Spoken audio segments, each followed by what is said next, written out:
Welcome to Untying Knots, Minds and Souls Untethered with Perry Clark. This program looks at mental health from unique perspectives and shows you how to manage your life by finding the knots that help you and stay away from the ones that could be a disadvantage. Now, here is your host, Perry Clark. Hello, all. Welcome back to Untying Knots, Minds and Souls Untethered. I'm Perry Clark, licensed marriage and family therapist, here with you.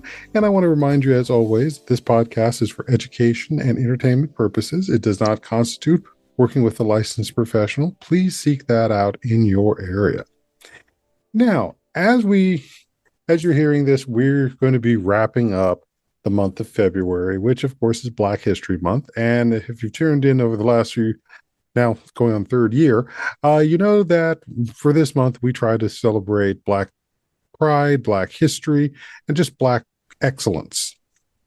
And so wrapping up this month, we have a returning guest, and that is Jubi Arriola-Headley, is a Black poet or Black queer poet, storyteller, and author of the poetry collection Original Kink from Sibling Rival Press, a recipient of the 2021 Houstonic Book Award. He's a 2018 PEN, that's PEN, American Emerging Voices Fellow, and holds an MFA in creative writing from the University of Miami, and has received support for his work with Yaddo. Yaddo, thank you. Malevolent Arts, the Fine Arts Work Center, the Palm Beach Poetry Festival, the Lamba Literature, and the Atlantic Center for the Arts. Jubi and his poetry have been featured in Literary Hub, the Rumpus, the Bellato Poetry Journal, the Nimrod, Southern Humanities Review, Washington Square Review, PBS's News Hours, Briefs but Spectacular, and elsewhere. Jubi lives with his husband in South Florida on Tequesta and Seminole lands, and his work explores themes of masculinity, vulnerability, rage, and tenderness and joy. And he has just come out this February with a new book called Bound. And we're here today to talk more about this new piece of work.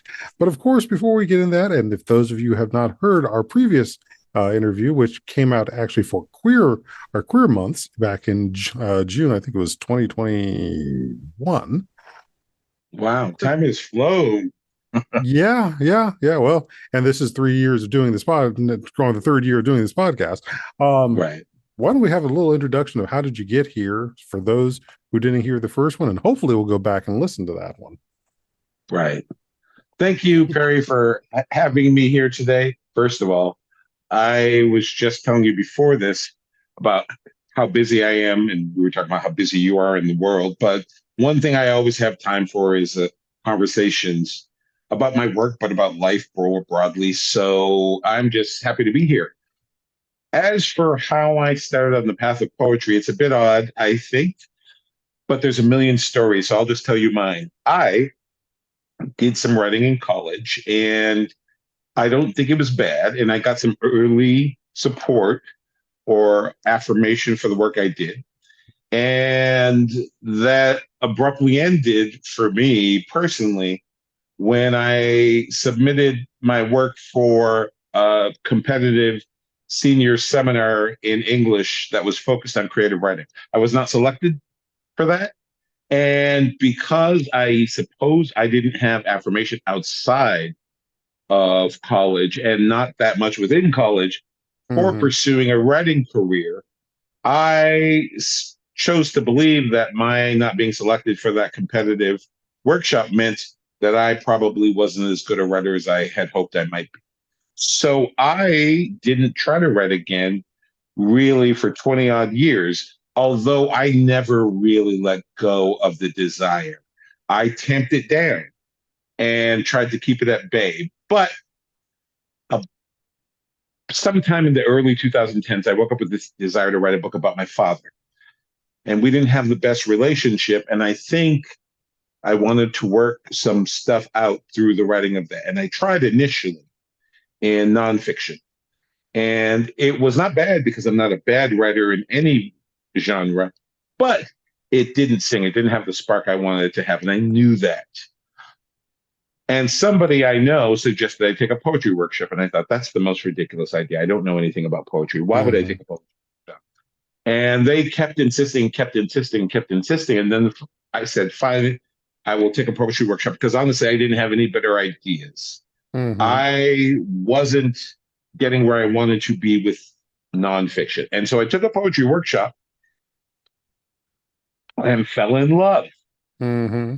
which was shocking to me. I thought I was one of those people who, quote unquote, didn't get poetry, but it immediately drew me in. And so I spent thousands of dollars, ran up credit card bills, taking workshops here, there, and everywhere, online, in person, different places around the country, writing poetry, learning more about poetry. I read every piece of poetry I could get my hands on, and I wrote poetry. And I am sure the first two or 300 poems I wrote were trash, but I am lucky that the people I shared them with didn't say, these are trash, please stop.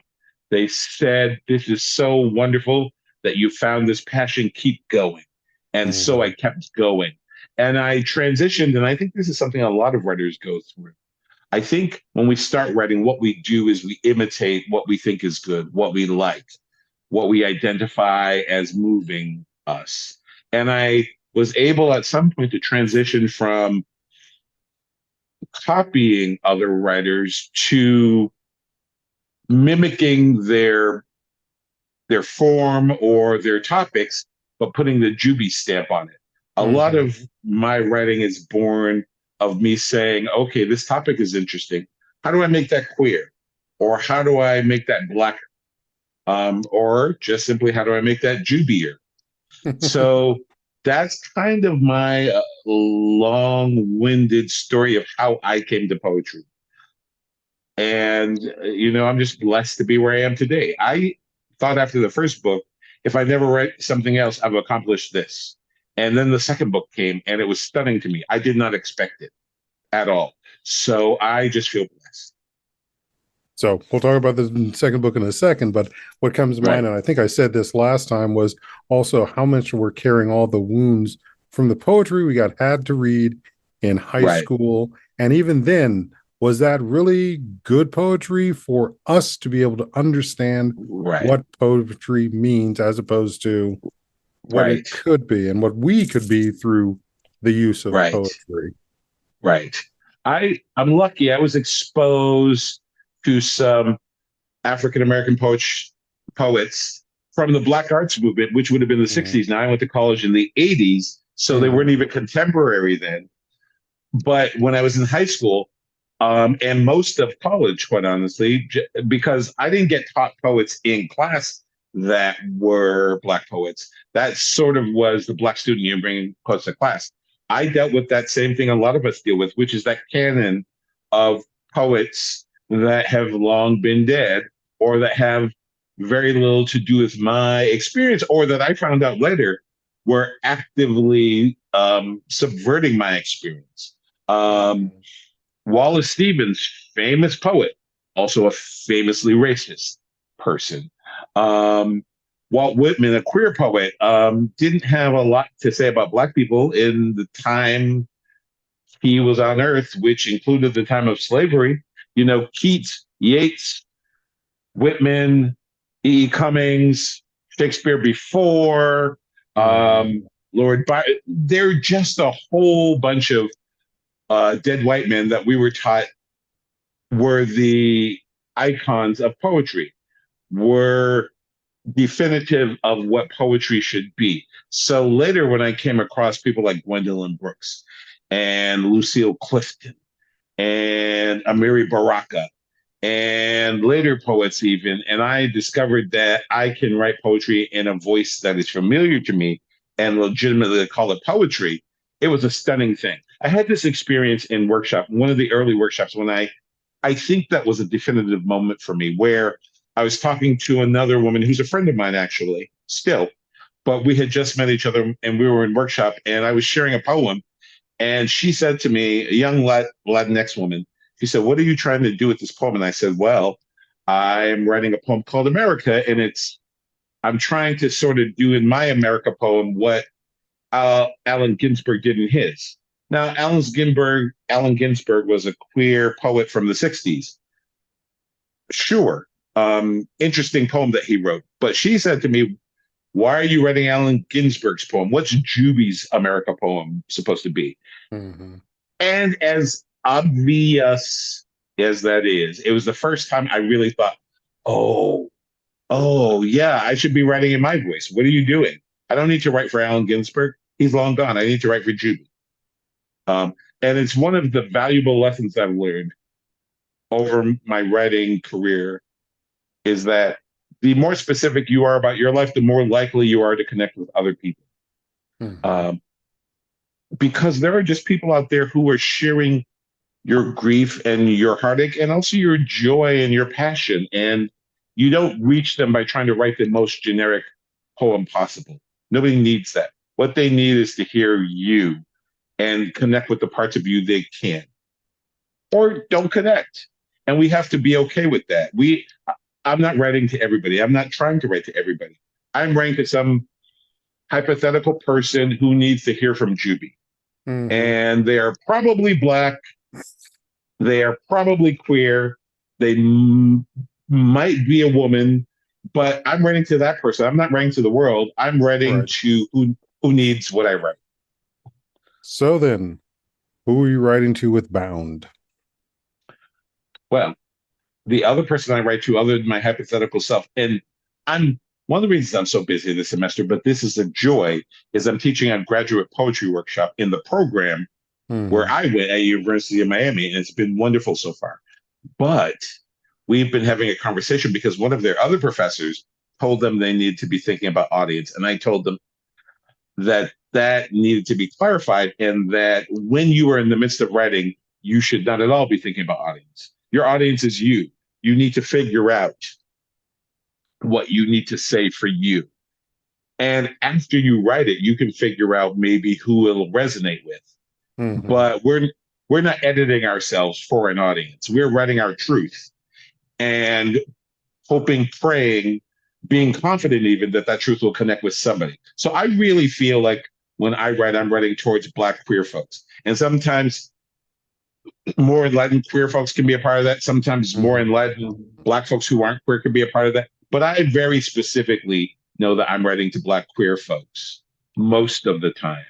I write in a specific voice that I think sort of very easily code switches from very formal and almost academic to round the way on the corner, in the club or in the bodega. And I love doing that because that's sort of how I live my life also. That's how I speak in the world. So it works well for my poetry, but that's what I'm writing to. People like me, because I always feel like part of what my project is to write us into the world in ways we haven't been given space to be in the world before. So do we get to express our rage? Hopefully. But do we also get to imagine love and joy and pleasure and sex and sensation in ways that for a lot of people, they think that's a blasphemy. We absolutely do. So this new book has, a lot of sexy, grown and sexy poems, a lot of silly poems, a lot of funny poems, but also the very political rage poem. Actually, I think all of my work is political. I think trying to manifest a world where you can be your sexy, leathery, kinky, queer, Black self is already a political statement because so much of the world doesn't want that to even exist. So, yeah. Very much so. Believe me, haiku on appropriation is an amusing one. Oh, thank you. Thank you. Yes. I was very pleased with myself the day I came up with that because sometimes my favorite thing is to say a lot in a few words. And for your listeners, I'll go ahead and just recite it because it's very short, so it'll be over quickly. It's called Haiku on Appropriation. And the words are, the only white folk who may enter Black heaven is Tina Marie. And I love that because I think a lot about what it means I think a lot of us who are not white think a lot more than white people do about what it means to be an ally, a true ally, a meaningful, supportive ally, a down in the dirt ally, a doesn't run when it gets hard ally. And I think a lot about how people appropriate our art. There's another poem in the book called Banjo that was born of the fact that, I was way older than I ought to have been when I learned that the banjo was born in Africa. Because in this country, and in this moment, Black folks are releasing country music and being told that we don't have a right to claim it, when really it was born of our voices and our instruments. So it's a fascinating discussion to me. But I think a lot about that. And so I think about who does it feel like isn't appropriating our stuff, who meaningfully loves it and is a student of it. And that music is really what brings them joy and manifests in their soul and sort of just is the light of their life. And I thought about a lot of artists who are not Black, who operate sort of in the R&B, jazz, in general space. And when I think of people who I feel like loved what they did and were intentional about living it, I think of Tina Marie. So that's where that poem was born from. I don't think there are a lot more I could point to that I wouldn't say sort of, like, I can't tell you that I think Justin Timberlake isn't appropriating. I'm never going to say that because I feel like he might be. But also, I've never forgiven him for Janet. So fuck it. I'm sorry. I don't know if I'm supposed to be able to swear on your podcast, so maybe delete that. But yeah. Okay. Given the fact that we've had other topics about queerdom and kink, we do have an explicit tag. And there's a certain truth to that. And I'll admit that, there's some aspect of, there's some poems in here we're not reading on the air. But, I think there's that aspect of that, being able to speak to that real sense of that visceral feeling. And we never want to shy away from that when we're doing therapy. And it's also one of the things that we kind of can inherently see to what you're saying about those who love it and those who appropriate it. Exactly. And it just started to feel really obvious. Like, okay, who is walking the walk, talking the talk, living the life, and who sees an opportunity to make some money and gain some notoriety? And I feel like those are very different people with very different experiences. And so I have room for one of those sets of folks, and the other, I don't so much. Because I feel like if what I am to you is an opportunity, then you're not really vested in my mission in life, which is to create that space where I can live the way I want to and be safe and happy and healthy and thrive, because that's the goal, right?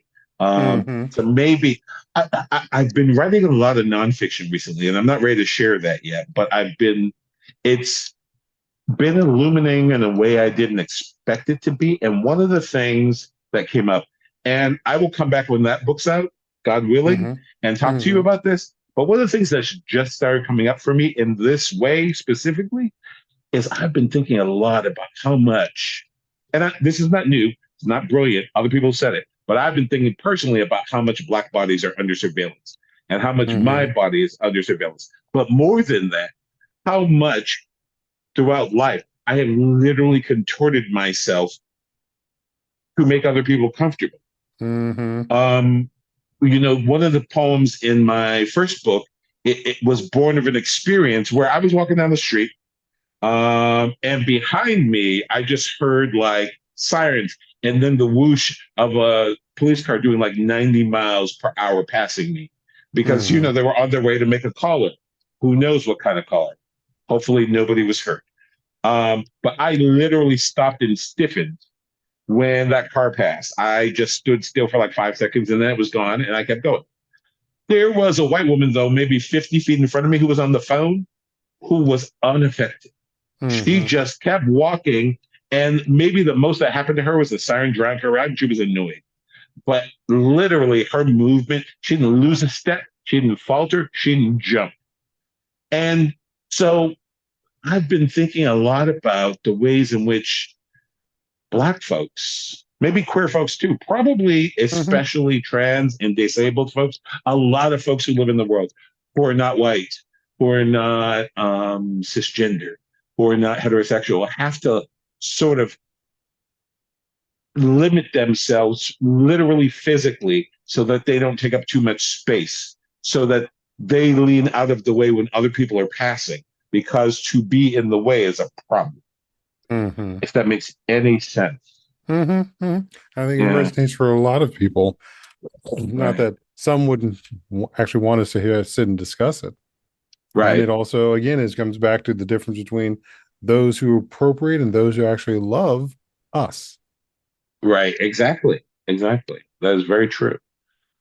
So what I try to do in my writing is give myself and therefore the reader a vehicle to express these things, but also an opportunity to imagine past these things, the world Mm-hmm. where I can be as free as I want to be, the world where we can love the way we want to with abandon, Mm-hmm. the world where we can be silly and sexy and kinky Mm-hmm. and not have people try to curtail that. And I live in Florida, so literally every day the state government is trying to erase who I am. And not that doesn't happen in other places, but Mm-hmm. Florida is a particularly prime example at this particular moment.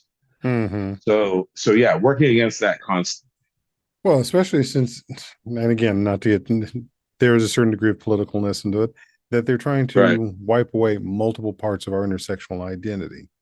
right, exactly. Um, there's the Don't Say Gay bill.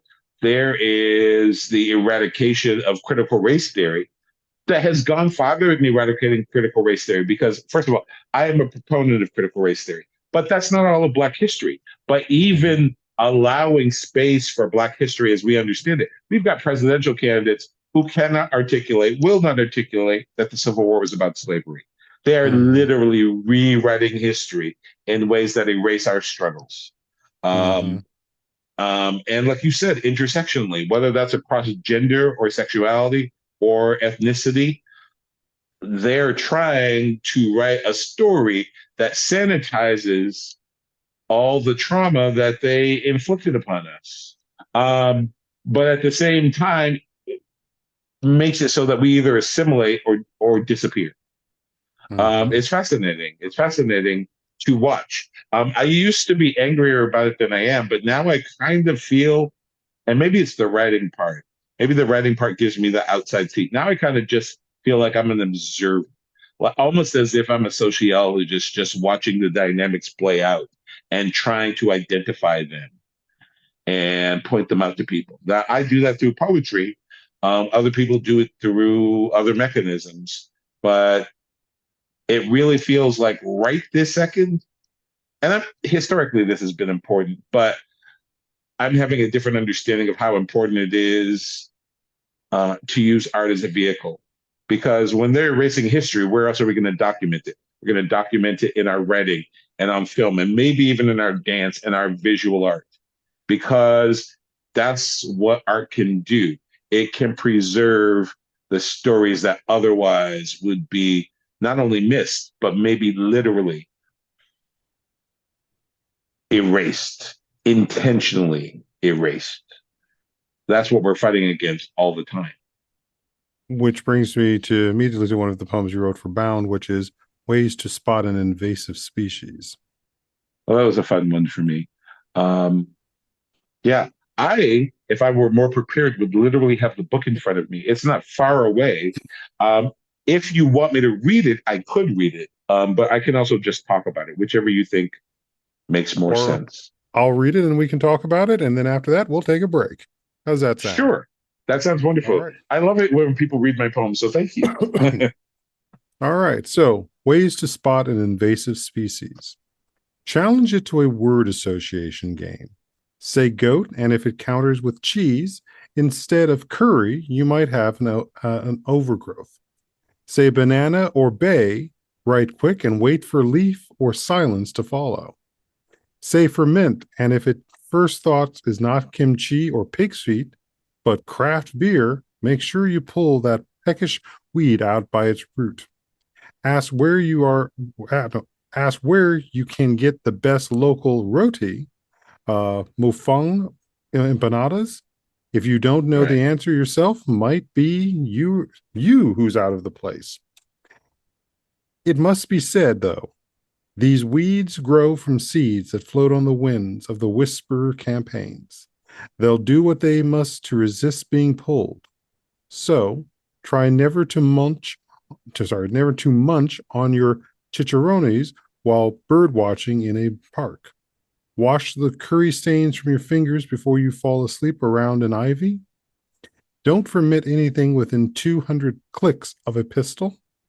When you go jogging for the love of a return trip, mind you don't slip through the cracks. Mind you don't barrel into a cracker. Mind your manners. Mind your mouth. Mind your melanin. Yep.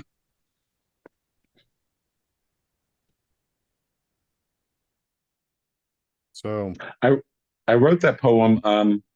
I love all the wordplay in it. First of all, barrel into a cracker brings up ideas of cracker barrel, but also there are very specific references in there. I don't remember who it was by name, but when I say mind you don't fall asleep around an ivy, it's because at Yale, there was a young woman, and this may have happened more than once in an Ivy League school, but I remember a story from a few years ago when a young woman fell asleep in the common room at Yale, and security asked her to leave. Like, it did not occur to them she was a student first.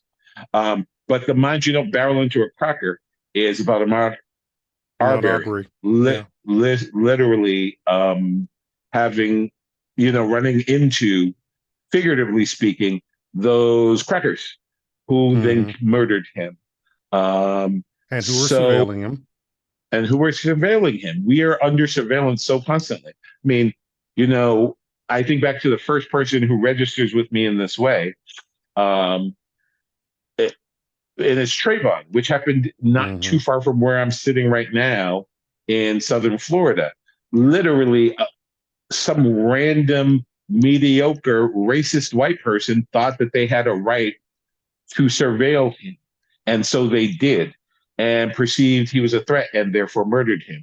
So we just, and his great sin, Trayvon's, was that he refused to shrink to the size of this man's surveillance of him, to the idea of what this man thought he should be. He did not defer. He dared to be himself, and now he's not with us because somebody thinks they have a right to dictate how big we get to be in the world. He didn't lean away. So that's right. And that's always hard to process, that somebody would want that, and that there are people who, even within our own communities, who are more than willing to then shun others for not being willing to lean away. Yeah, makes sense. So we're going to let that sink in for a bit, folks. And we'll be back shortly to continue our talk about Bound by Jubi Arriola-Headley here on Untying Knots, Minds and Souls Untethered. I'm Perry Clark, licensed marriage and family therapist, and we'll be back soon.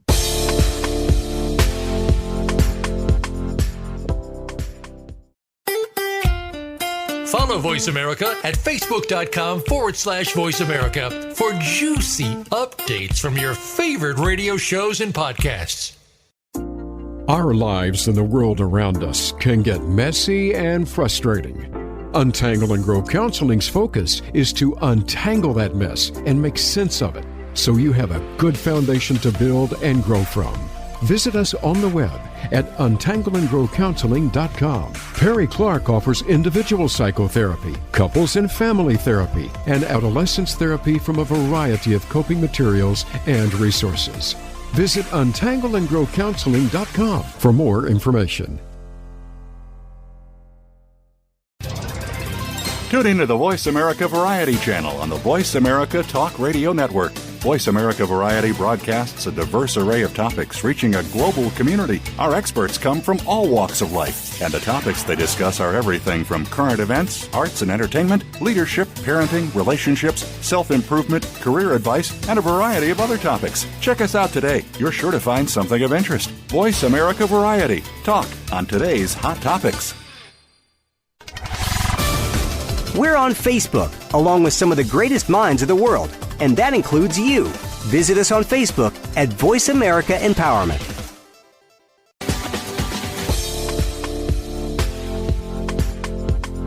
You are listening to Untying Knots, Minds and Souls Untethered. If you have a question or comment about our podcast, send an email to pclark@untyingknotspodcast.com. That's pclark@untyingknotspodcast.com. And now, back to the program. Welcome back, folks, to Untying Knots, Minds and Souls Untethered. I'm Perry Clark, licensed marriage and family therapist, here with Jubi Arriola-Headley, who has recently come out with his second poem collection called Bound. And now he's going to read for us one that we mentioned a little earlier called Banjo. Take it away. Banjo. It's commonly understood, though they may have the history, that the earliest of us to be grafted onto this stolen land carried not with us but our scars and our memories. Often, these were one and the same. But when they weren't, we remembered our memories and birthed spinning iterations of what had been back home into what was needed here. Context, as ever, was key. The banjo, for example, a great unto the Juneteenth power great-grandchild of an instrument of exchange, born of independent minds in Senegambia and in the land of Wasulu music too, with cousins in Persia and China and Japan and Morocco, but none to speak of from the lands of the folks whose offspring stay trying to claim it nowadays as their own. It's a matter of conjecture whether they stole it from us because they understood its power or because they didn't. What we know, what is engraved upon our every bone, the exercise of pleasure as revolution, the incantatory vapors it raises, they steady us. We breathe deep for all those what couldn't. Banjo. Banjo.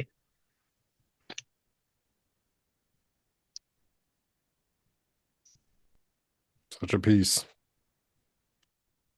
Thank you. I just wanted to write something about how I recognize that the banjo was born, that we created it, our ancestors. Mm-hmm. Because again, I think that can be the role of art, to sort of codify stories that would be lost otherwise. And I worry that 100 years from now, folks won't know that anymore. And I'm not a historian. Maybe I could become one, but I'm not today. But I can write a poem that captures some of that. So some of what I try to do sometimes is that project. Make sure our stories aren't lost. Which is part of that aspect, not just of reclaiming our history, which gets very much into the Dinkra Sankofa about what we've remembered, but also what we're going to go forward with too. Right. Very, very, very good point. Because it's not just history, it's living current experience. The banjo still exists. There are Black country artists and Black banjo players who within their field are renowned as we speak. So illuminating them to the world as well, illuminating not just the history of this instrument, but its present and its future. Because the banjo is not going anywhere either. It's going to be an important part of music going forward. So, I have one of those albums, especially. It was Our Native Daughters, which is love listening to that album. Right. Is that Rhiannon Giddens? Yep. Okay, good. I got it right. Yes, I just want to write this poem. I started in a place, and it was kind of with her, and then I went down other paths to find other artists. But in my research, I sort of fell in love with some music, and hers was some of it. Mm-hmm. Quite a bit of those. Yeah. Right. So some of the other pieces in here too, before we get into our next one, I want you to read. Right. Right. The going back to what we've talked about with the idea that we're writing this more for Black and queer individuals. What Right. has it been like trying to market to that? Oh, I am sure I should have what will sound like a professional answer. I don't, because I don't worry about marketing Mm-hmm. at all. I don't market directly to anybody. What I write because I want to talk to people. I want to have conversations with people like this conversation. Mm-hmm. So after I write, I try to connect with folks on podcasts, and I try to read at bookstores, and I try to go to literature and writing and poetry festivals. But most of that is, in my mind, it's not to market the book. It's to have the one person who might like the poem show up, and then I can talk to them. Mm-hmm. So maybe because I approach it that way, marketing, if that's what it is a joy, because I don't worry about getting page inches anywhere or how much it sells. It's a poetry book. There are maybe 5 poetry books that sell the way commercial fiction judges a success. Most Mm-hmm. poetry books only sell a few hundred copies. So I start off knowing that sales are never going to be what drives the goal. Never going to be what drives a book of poems. And so I just try to take my poems and read them to folks and share them with folks, and maybe have conversations, not just about the poems, but like we're doing, about the themes and topics that they call to mind, and see where we go from there. It's just my way of connecting with the other like-minded souls in the world, Black and or queer and or kinky and or a few other things. I live for the conversations. I really, really, really, really do. Because it's almost as fun as the writing of the poems, quite honestly. Well, So and that's sometimes a subject matter that also comes up in its own way when working with clients, is the standpoint of how many people are focusing on the destination as opposed to recognizing the journey.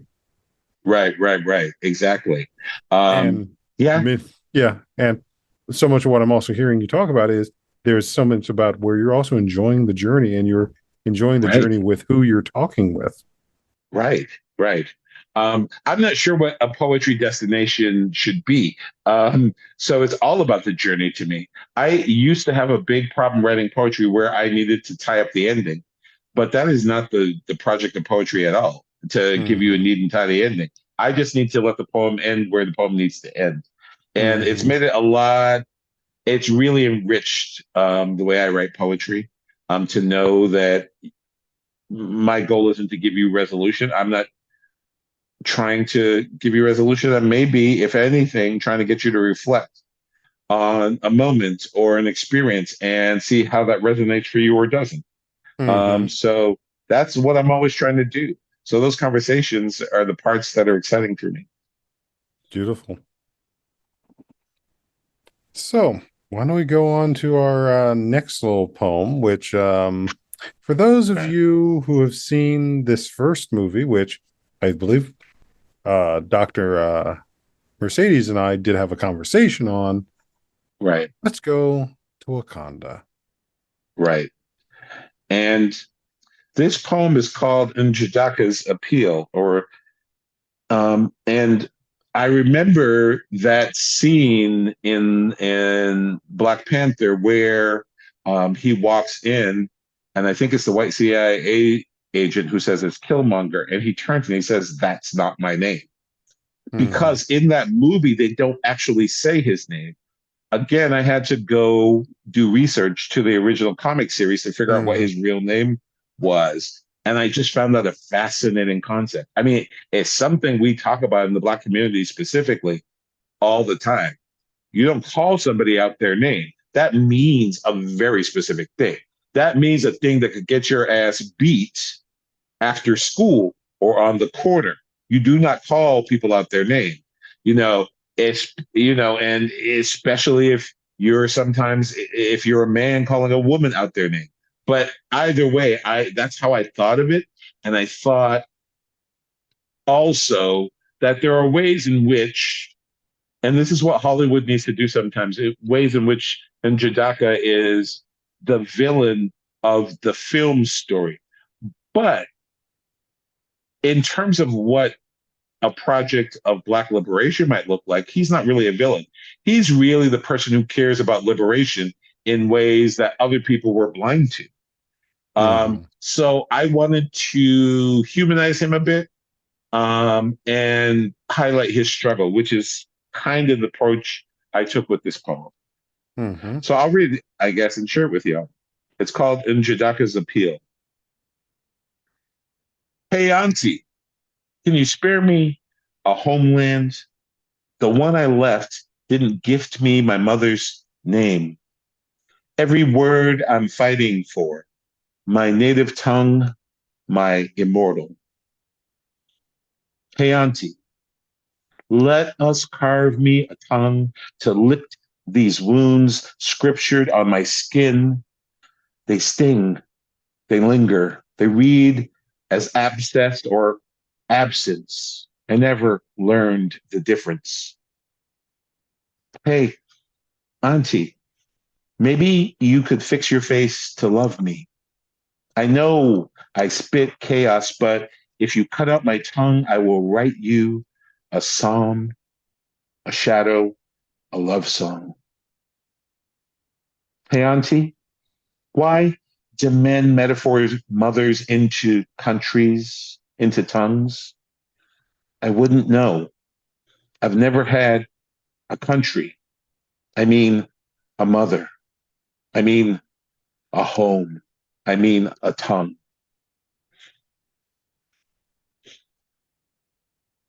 Part of me wrote this poem from a very sassy place, and I very specifically started it in that sassy place and went through sort of, and if you read the poem in the book, you'll see it starts off with an exclamation point, hey, Auntie, and moves through a period and then ends up with a question.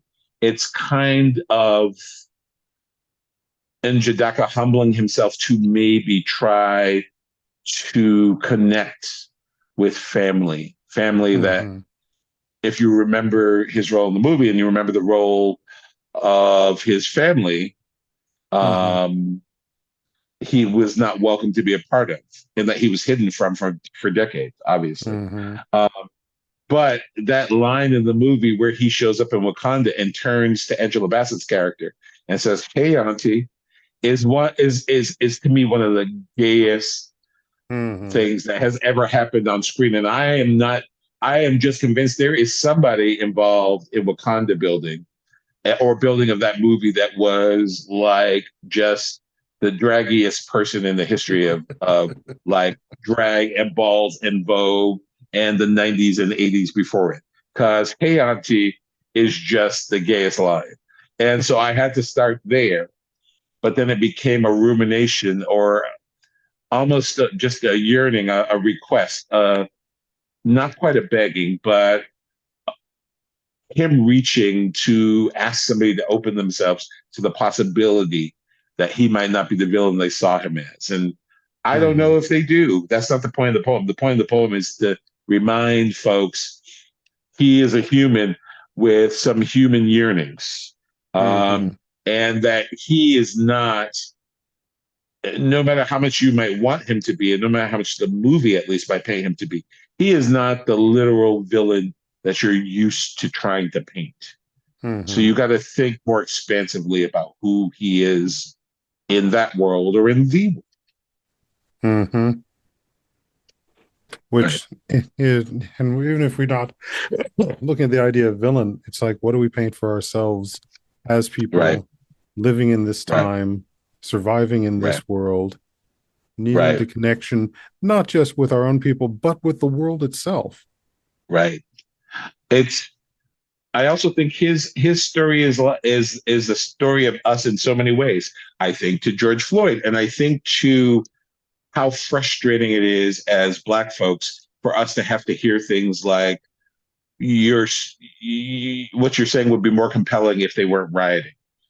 It was, I believe, Martin Luther King who said the riot, and maybe it was somebody else, but there is that saying, the riot is the language of the unheard.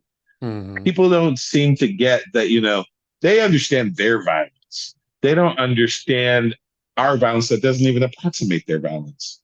You get to host an insurrection in the nation's capital and literally threaten the lives of U.S. senators and congressmen. But we break it must be something about capitalism too. We break some dishes and steal some TVs, and somehow we are qualitatively worse. Mm-hmm. Because that's how we express our rage. It's just fascinating. Oh yeah. Even I know there's another examples of those things is the movie that's coming out later, I think this summer, Ungentlemanly Tactics, talking about the true stories of World War II and the fact that, the British basically had to go and get the people who didn't function like them to protect their asses. Right. Yeah. And that notion of just, in some regards, what is that social notion of what we're supposed to be doing, what we're acting, doesn't always play itself out well, and doesn't lay itself out. That's sometimes even what comes up when we're I'm sitting in therapy with people, in that standpoint of, is there an element there their blackness is not sitting well with people? Is it their queerness that's not sitting well with people? Is it their neurodiversity that is also not sitting well with people? Right.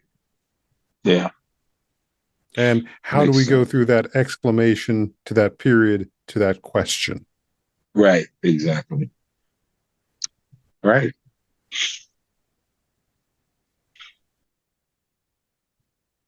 That is the question. Mm-hmm. And equally, are we asking them or are we asking ourselves? Right. And that's a yes, because both. Mm-hmm. As a poet, I don't know what I'm doing if I'm not interrogating myself first and foremost. There's something about authenticity that's nearly impossible if you're not asking yourself the hard questions first. And there's something about authenticity that, if it doesn't exist in a poem, makes that poem less than a poem. So if we're not willing to invest that poem with authenticity, which means if we're not willing to ask ourselves the hard questions, and this is probably true of more than poetry, it's probably true of all art. If that's not where art's coming from, then why are we doing it? What is the point? So, yeah. I think it's both places. And can be said for therapy is that we are looking at our lives and examining them. And that does mean introspection, and introspection does require us not always to be trying to tout our horns at our own horn. It's time to take these things out from under us so that we can really look at it. And not everybody's ready to do that. Not everyone feels comfortable. And some people are very 100%. Much afraid to do that. Afraid. I mean, I think about the fact it took me a long time to come to therapy because, and I think you've exactly outlined why, I was not ready to do the level of what is the point of therapy if we're not going to do introspection? If we recognize there's some issues we need to work through, if we recognize there's some traumas we experience and that we want to try to heal from, if we're not going to dig into them, how are we going to get to the other side? There's one of the line in the poem called Once in this book, which has been said in a million ways by different people, but the only way out is through. You just gotta dig into that stuff and do the hard work of unpacking it, as they call it. That they call it baggage for a reason. You gotta unpack it. And just lay shit out and really reflect on what it has done to you or how you were complicit in maintaining X, Y, or Z. Therapy is hard. There are days I do not like it. But it has been helpful in many, many ways. And one of the ways it's been helpful specifically with my writing is it reminds me how much I need to invest in doing that kind of introspection, not just for me as a human to be a better person and maybe friend and certainly husband, but as a poet, it helps me be a better poet too, I think. I really do. And I went to a writing residency about a year ago where we fell into a conversation about the fact that most of the writers who were there felt that their therapy helped them be better writers. So that's something they think about constantly. And I think most, if not all, the people in that conversation, there were like 8 or 10 of us. Actually, one person was a therapist, actually. But the rest of us were pretty convinced that we needed to be engaged in therapy to do the kind of writing to the standard we wanted to do it. So, yeah. And as a therapist, there's ways where doing poetry is part of how we help our clients and how we also unwind from sometimes the vicarious trauma that comes with working with people. Right. Which is one of those also realities of where we're seeing therapists burning out and leaving the field. And lessons for our field about how better we need to be able to take care of ourselves to be here to do that. Right. So I think there's a great place for us to be wrapping up.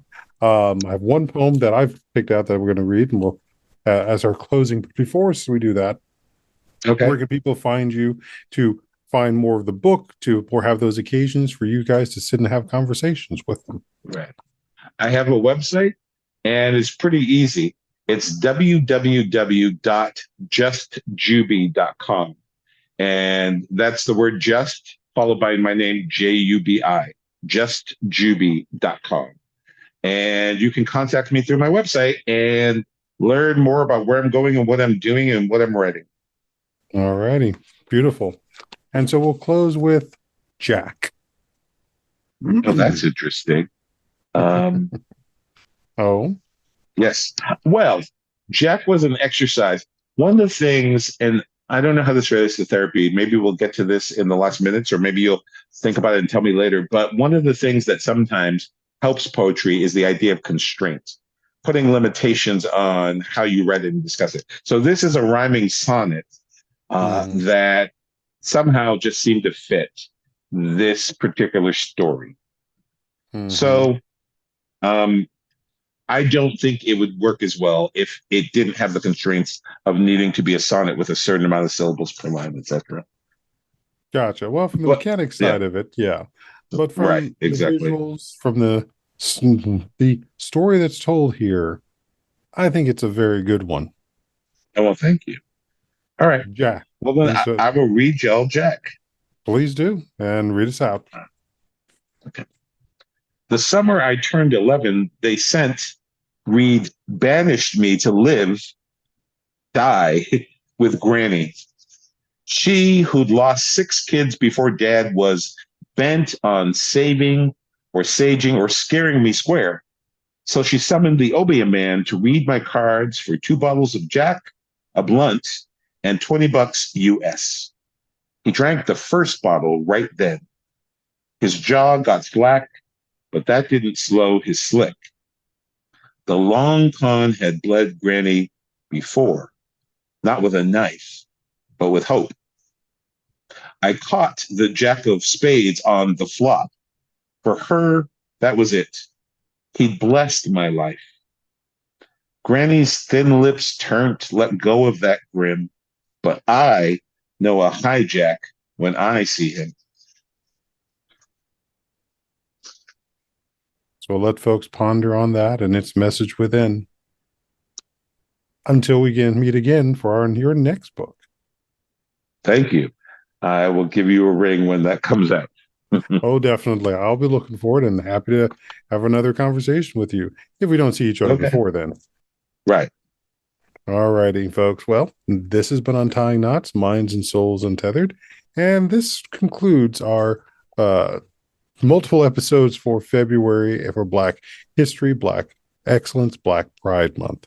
So please continue to celebrate being Black and queer, being Black and trans all year round, and let the banjos play.